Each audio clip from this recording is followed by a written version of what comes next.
Cricket প্রেমীদের কাছে লিটন দাস নামটা এক অমীমাংসিত রহস্য। কখনো 22 গজে ছড়ান রাজকীয় দ্যুতি, আবার কখনো ভোগেন চরম ব্যর্থতায়। ক্রিকেট ইতিহাসের অন্যতম এক নান্দনিক ব্যাটার লিটনকে ঘিরে ভক্তদের মাঝে ভালোবাসার চেয়ে বিস্ময়টাই বেশি। চেনা ছন্দের লিটন যখন উইকেটে রাজত্ব করেন, তখন মাঠের নান্দনিকতা যেন এক স্বর্গীয় রূপ নেয়। 3 সংস্করণেই উইকেট সামলানোর পাশাপাশি ব্যাটিংয়ের গুরুদায়িত্ব পালন করা আন্তর্জাতিক ক্রিকেটে বড্ড বিরল এক দৃশ্য।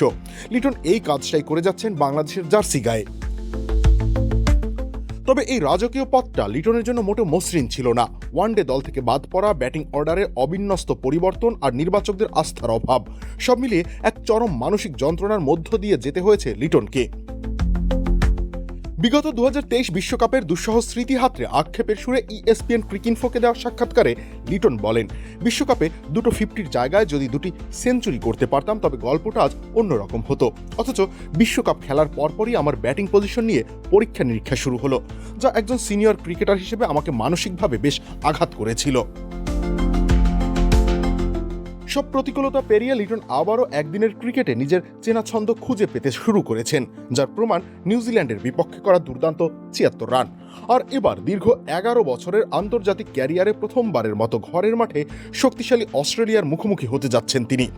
অজিদের বিপক্ষে এই দ্বিপাক্ষিক সিরিজকে নিজের ক্যারিয়ারের অন্যতম বড় চ্যালেঞ্জ হিসেবেই দেখছেন লিটন। কিপিংয়ের ক্লান্তি কাটিয়ে টেস্টে ব্যাটিং করাকে লিটন মনে করেন এক চরম মনস্তাত্ত্বিক লড়াই। সম্প্রতি পাকিস্তানের বিপক্ষে দল যখন মাত্র 116 রানে 6 উইকেট হারিয়ে ধুঁকছিল, তখন টেইল এন্ডারদের নিয়ে ম্যাচের ভাগ্য বদলে দেওয়া এক সেঞ্চুরি করেন লিটন। 2 বছর আগে পাকিস্তানের মাটিতে 26 রানে 6 উইকেট হারানোর পর করা তার সেঞ্চুরি যেন আবার দেশের মাটিতে করে দেখালেন এই ব্যাটার।